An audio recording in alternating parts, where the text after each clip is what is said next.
साहब चाय। ये क्या कर रहे हो तुम? अरे साहब साड़ी ना थोड़ी सिल्की है तो खिसक जाती है। तो पिन लगाया करो ना इस पे। हाँ साहब पिन तो लगाती हूँ, पर ना मैं पिन लगाना भूल गई और मेरे पास पिन खत्म भी हो रही है। सैलरी टाइम पे मिलती है ना तुम्हें, तो पिन नहीं खरीद सकती क्या? हाँ साहब सैलरी तो टाइम पे मिलती है, पर मुझे टाइम नहीं मिलता। इनको बोलती हूँ बाजार लेके जाए तो ये तो सारा दिन यहाँ नौकरी करते रहते हैं गार्ड की। चलो आगे से ध्यान रखो, बार बार ऐसे पल्लू नहीं गिरना चाहिए, कई बार देखा मैंने, नोटिस किया है। अरे साहब आप नाराज मत होइए, आगे से शिकायत का मौका नहीं मिले। अच्छा वैसे आप जो कहेंगे मैं आपके लिए करने के लिए तैयार हूँ। मतलब आप खाने में क्या खाएंगे साहब? आपके लिए क्या बनाऊं मैं? जो तुम्हारा दिल करे वो बना लो, मैं खा लूंगा। मेरा दिल करे जो? मेरा दिल तो नहीं, मतलब साहब आप बताओ मैं आपके लिए वही बना दूंगी। अरे बोला ना यार, जो तेरा दिल करे वो बना ले। ठीक है साहब, मैं अपने प्यारे प्यारे हाथों से ना आपके लिए आज पनीर बना देती हूँ। तू अपने प्यारे प्यारे हाथों से कुछ भी बना ले, मैं सब खा लूंगा, पर तू अपने प्यारे प्यारे कदमों को यहाँ से लेके जा। ठीक है साहब, नाराज मत होइए, मैं चाहती हूँ ना। अबे जा ना यार, ये गार्ड की वाइफ थोड़ी अजीब नहीं है? अपने प्यारे प्यारे हाथों से आपके लिए बना दूं, कमाल है। जब देखो पल्लू गिराती रहेगी। गार्ड अपनी वाइफ को डांटता भी नहीं है। खैर छोड़ो, मुझे क्या मतलब, दोनों की निभरी है।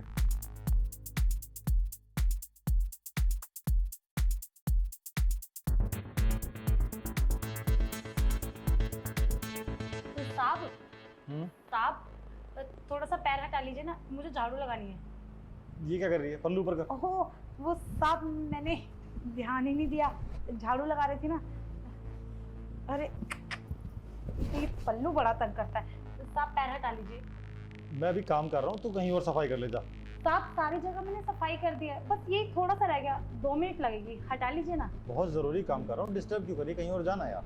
साहब मेरी तरफ भी तो देखो ना, मैं बेचारी अभी सारा घर का काम करके आई हूँ, अब इस थोड़े से काम के चक्कर में मुझे दोबारा काम करने आना पड़ेगा, तो हटा लीजिए ना सब। लो साहब वैसे आपसे एक बात पूछूं? पूछो। मुझसे कोई गलती वलती हुई है क्या? आप सारा दिन मतलब ऐसे खड़ूस की तरह मुझसे बातें करते हैं। सबसे पहले ना तुम अपने पल्लू को बांध के रखो, जब देखो पल्लू गिरा देती है यार। लो साहब अब ये कहीं नहीं जाएगा। अच्छा मैं पूछ रही थी आपको मैं कैसी लगती हूँ साहब? मतलब? अरे मतलब साहब मेरा काम कैसा लगता है आपको? मैं जो खाना बनाती हूँ, झाड़ू पोछा करती हूँ, आप संतुष्ट तो है ना उससे? देखो मैं तुम्हारे काम से पूरी तरीके से संतुष्ट हूँ, बस तू मुझे जब मैं कुछ काम कर रहा हूँ ना बीच बीच में आके डिस्टर्ब मत किया कर, वो मुझे इरिटेट करता है। नहीं साहब मैं कहाँ डिस्टर्ब करती हूँ, मैं तो अपना काम करूंगी ना, और काम नहीं करूंगी तो फिर आप मुझे तनख्वाह कहाँ से देंगे? ठीक है बाकी कोई बात नहीं साहब, मैं आगे से ध्यान रखूंगी। मैं हो गया, आप आराम से बैठ जाओ। ठीक है, और ये पल्लू थोड़ा संभाल के। हाँ हाँ साहब पल्लू को संभाल लीजिए।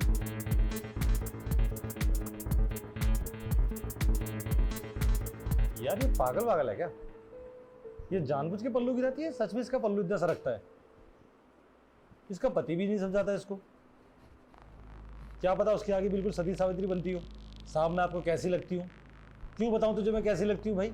मेरी गर्लफ्रेंड है तू, लिव इन में हम, मेरा काम कर रही है, काम कर, सैलरी ले, अपने घर जा, जब देखो तब पल्लू गिरा देगी। समझाना पड़ेगा मुझे उसके पति को। क्या क्या रील आता है, बढ़िया बढ़िया। कितने मजे से रील देख रही हो ना तुम यहाँ बैठकर? क्या हुआ, तुमने अपना काम किया कि नहीं किया? और यहाँ पे क्या कर रही हो? अच्छा काम कैसे करूँ? तुमने तो बोला था कि तुम्हारे मालिक के पास बहुत सारी लड़कियां आती हैं, वो लड़कियों को देख के पागल हो जाते हैं, पर मुझे तो ऐसा कुछ नहीं दिख रहा। वो मुझे अभी तक देख के पागल क्यों नहीं हुए? महीना हो गया मुझे यहाँ काम करते। अरे यार तुम एक झूठ थोड़ी ना बोल रहा हूँ। अरे वो सही में ना लड़की आती रहती है यहाँ पे, और थोड़ा सा और कोशिश करो ना यार। अच्छा और कोशिश कैसे करूँ? पल्लू गिरा दिया, उसको छूने की कोशिश करी, और क्या उसके आगे लेट जाऊँ या उसकी गोद में बैठ जाऊँ? अरे तुम, मेरे को कोई शौक थोड़ी ना है कि तेरे को इसीलिए मैंने बुलाया है। तेरे को पता है ना मैंने किस लिए बुलाया तेरे को यहाँ पे? पता है, वही बात है ना, मैं तुझसे लव मैरिज करके ना फंस गई।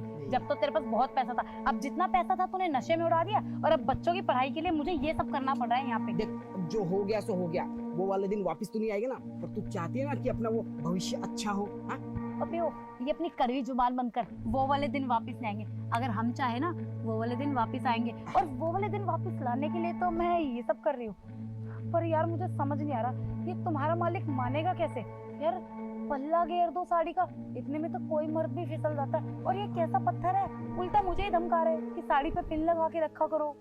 देख थोड़ा सा कुछ और टाइप का जलवा दिखा ताकि वो फिसल जाए।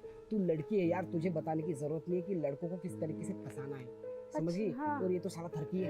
अरे कोई बात नहीं, जब तुझे फंसा लिया था तो तेरी मालिक क्या चीज है। कोई बात नहीं, मैं जाती हूँ। पर हाँ, मैं मौका देख के उसको फंसाने की कोशिश करती हूँ। हाँ। तो यहाँ बैठे रीले मत देख, आके वीडियो बना।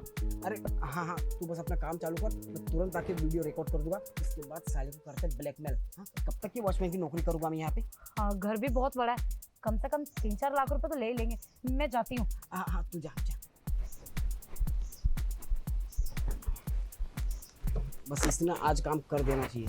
साला मैं भी परेशान हो गया हूँ। हाँ, दिन भर एक ही जगह बैठे रहो, रील देखते रहो, हम पकते रहो।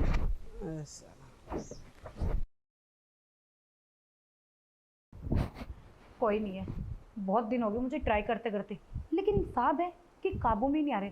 एक काम करती हूँ, ये तरीका अपनाती हूँ। साहब साहब साहब, कहाँ है साहब? आप आ गए। देखिए ना, मेरी कमर में पता नहीं क्या काट गया, जल्दी निकालिए ना साहब। तुम्हारी कमर में कुछ काट गया ना? हाँ साहब, देखो। अभी देखता हूँ, रुको। अरे साहब, आपने मुझे थप्पड़ मारा। अरे गरीब है तो क्या हुआ, इसका मतलब आप थप्पड़ थोड़ी मारेंगे। रुकिए, मैं अभी नहीं बुलाती हूँ। सुनो सुनो, क्या हुआ, इतना चिल्ला क्यों रही हो? देखना, साहब ने मुझ पे हाथ उठाया और मेरा पल्ला भी खींच के नीचे गिरा दिया। आप इतनी हिम्मत कि आपने मेरी बीबी पे हाथ उठाया? रुक अभी। अरे सब ये क्या कर रहे हैं आप? हम गरीब हैं, इसका मतलब आप ऐसे थप्पड़ मारोगे हमें? बकवास बंद करो तुम दोनों। तुम दोनों का असली चेहरा मेरे सामने आ चुका है, क्योंकि तुम दोनों जब बाहर गेट के पास प्लानिंग कर रहे थे ना कि तेरी पत्नी मुझे उकसाएगी और तू चुप चुप के वीडियो बनाएगा और मुझसे लाखों रुपए ऐंठोगे, वो सब मैंने अपने कानों से सुना और अपनी आंखों से देख लिया था। अरे शर्म आनी चाहिए, तुम तो एक औरत हो और एक औरत के लिए सबसे बड़ी उसकी इज्जत होती है, और तुम बार बार मुझे उकसा रहे हो। अच्छा, औरत हो तो ये बात ना सब आपको समझ लेनी चाहिए। अगर मैं पुलिस के पास गई ना तो 2 मिनट में आपको अंदर कर देंगे। और वैसे भी आपके पास क्या सबूत है कि आपने हमें बात करते पकड़ा है? कानों से ही तो सुना है ना, प्रूफ तो नहीं है कोई। तुम्हारे पति ने ना तुम्हें मुझे उकसाने के लिए तो बोल दिया, लेकिन वो बताना भूल गया कि मेरे घर के हर कोने में कैमरे लगे हुए हैं। तो तुम दोनों जो बात कर रहे थे ना गेट पे, वो मेरे कैमरे में रिकॉर्ड हो चुका है। आई बात समझ में? और अगर मैंने वो रिकॉर्डिंग पुलिस में दे दी तो तुम दोनों पूरी जिंदगी जेल में चक्की पीसोगे, समझे? अरे साहब देखिए ना, यहाँ की बात है ना, यही सुलझा लेते हैं। ये देखिए, कंप्लेन मत कीजिए ना, हमारी क्या इज्जत रहेगी? हमारे छोटे छोटे बच्चे हैं। अच्छा, तुम ये सोच रहे हो छोटे छोटे बच्चे हैं, मेरी इज्जत का क्या? मेरी भी तो पूरी सोसाइटी में इज्जत है, और तुम दोनों मिलके चंद पैसों के लिए मेरी इज्जत नीलाम करने चले थे। शुक्र बनाओ पुलिस को नहीं बुला रहा हूँ, वरना तुम दोनों की वो हालत करता। और तू, मुझे आज समझ में आ रहा है कि तू क्यों इतनी रिक्वेस्ट कर रहा था कि मेरी पत्नी को काम पे रख लो। अरे साहब, इसमें इसकी कोई गलती नहीं है, ये सारी गलती मेरी है। मैं क्या करूं, मैंने बेवड़े से शादी कर ली, ये तो कुछ कमा के लाते ही नहीं। मुझे और कोई तरीका समझ नहीं आया। साहब इसको पैसे का ना बहुत लालच है साहब, मैंने समझाया था इसको। तू चुप कर, मुझे पैसों का लालच है। पहले कहता प्लान, अब पुलिस में जाएंगे ना वहां था पीसीओ। ये दोनों अपने घर की लड़ाई अपने घर पे लड़ना या जेल में लड़वाऊं? मेरे सब माफ कर दीजिए, मौका देके देखिए, अगली बार नहीं होगा साहब। पहले निकल यहाँ से, चल। और तुम निकलो, मेरी गलती कहाँ है? निकलो, आप माफ कर दीजिए। निकलो। कमाल है यार, जिसकी मदद करो वही तुम्हारा नुकसान करने आता है। जिस थाली में खाए उसी में छेद किया। इन लोगों को ना मैं किसी सोसाइटी में कहीं भी काम नहीं करने दूंगा। इनको तो मैं देखता हूँ।